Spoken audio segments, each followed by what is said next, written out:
नवरात घर कलसा धराल, 9 दिन रही माई उनके मनाल।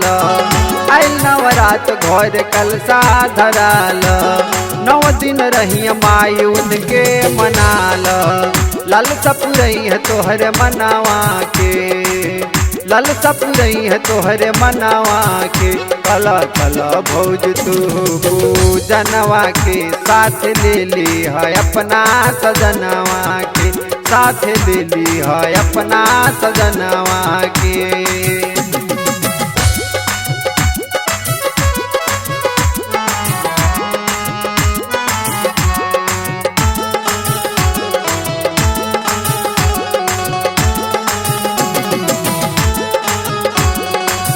गाँव के गोती सब बजाली हो, हथवा में लेके पूजा थाली हो। गाँव के गोती सब बजाली हो, हथवा में लेके पूजा थाली हो। अड़उल कनैल के फुलवा मंगाल, माई के चरनिया में सिसवा झुकाल। अड़उल कनैल के फुलवा मंगाल, माई के चरनिया में सिसवा झुकाल।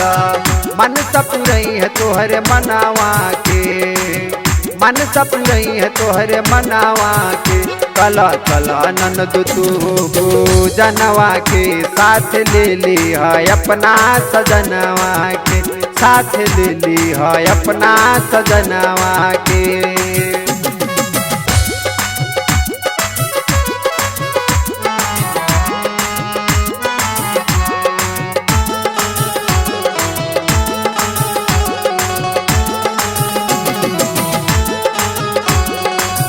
हमरा के माई अपन जानी हो, संगवा में सब लोग बानी हो।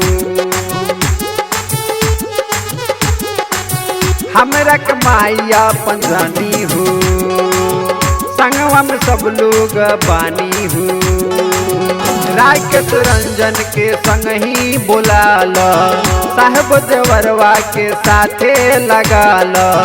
राकेश रंजन के संग ही बोलाल, साहेब देवरवा के साथे लगाल।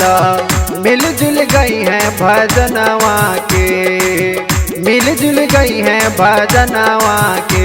कला कला भौज तू पूजनवा के, साथ ले ली है अपना सजनवा के, साथ ले ली है अपना सजनवा के। Recording by Ishu Raj studio. Mobile number 99 348 64 461।